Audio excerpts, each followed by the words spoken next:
In this help tutorial, we're going to look at how you can create a voice track and do a bit of editing if you do some mistakes. So first off, we need to be able to have some input. If you're working on the Pro version, you can choose your input from here and choose whatever microphone that you have available for you. If you are an Hindenburg journalist, you need to go into the preference menu, and under audio you can set your input microphone. But we're in Pro, so we're happy. The first thing we need to do is to arm the track. That we do by pressing this button here.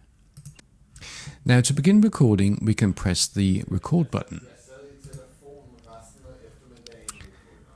So now we are recording directly to the track.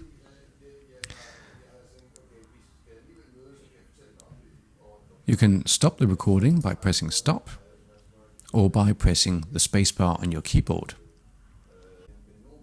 If you want to continue recording, we can again press the record button or we can press Control spacebar. So now we're continuing recording. While we're recording, we might make a mistake. And if we do make a mistake, we want to go back and punch in. So first off, we just press stop to stop the recording. Now we can place our playhead somewhere back here, and if we press play now, recording, we will hear what we've just recorded. While we're recording, we might make a mistake.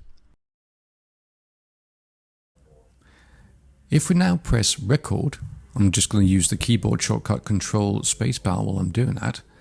Once we get to the point where we want to punch in, it will begin recording. It will look like this. First I press space to play.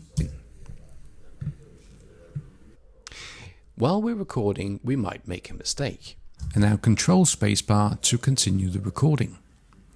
This is what we call a punch-in, or flying recording, if you like.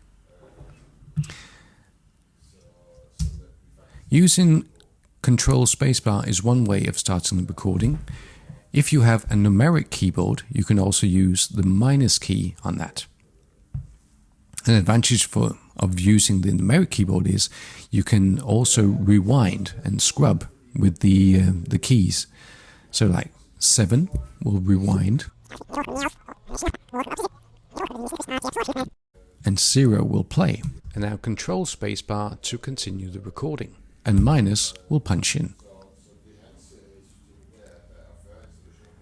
So this is another way of doing it, which is fairly simple. In Hindenburg Pro, we also have another option. If we go into Preferences first, I'll show you how it works. We're now in Preferences and in Interface. In the interface, we have a tab called Record with Pre-roll. If we tap that, let's see what happens. I can now place my playhead wherever I want to punch in and just press record. Now it will automatically rewind and punch in at the desired point. So this way you don't need to press anything once you want to record. So now I'll make a mistake. I just press spacebar to stop, place my playhead where I want to punch in, press record, and now I'm ready to record. And this is where I want to undo my mistake. When I press stop, as you can see, all levels are automatically set for me. Now that we've done our voice track, we can export it.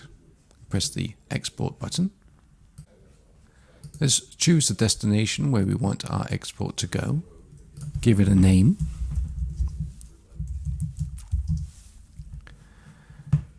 What file type we want to export it in. In this case it's a WAV file. We want it to be in the best possible quality.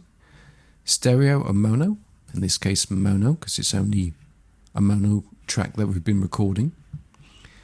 We have an options menu here where we can choose what sample rate we want to export it as, or just have the best possible, so no conversion. Loudness here is interesting. we can normalize our output at a specific loudness level. If we set it to -24, this would be great for NPR radio stations. Here we can choose if we want it to be a broadcast wave format. Some radio stations will require that. If we want it to be a 24-bit file, in this case probably not. Do we want to save this setting? Yes, I would like to save this setting for my mono output. So now we're ready. We don't need to do this every time, but just this once. We've run through all the options and we say save. And now the file has been exported to our hard disk.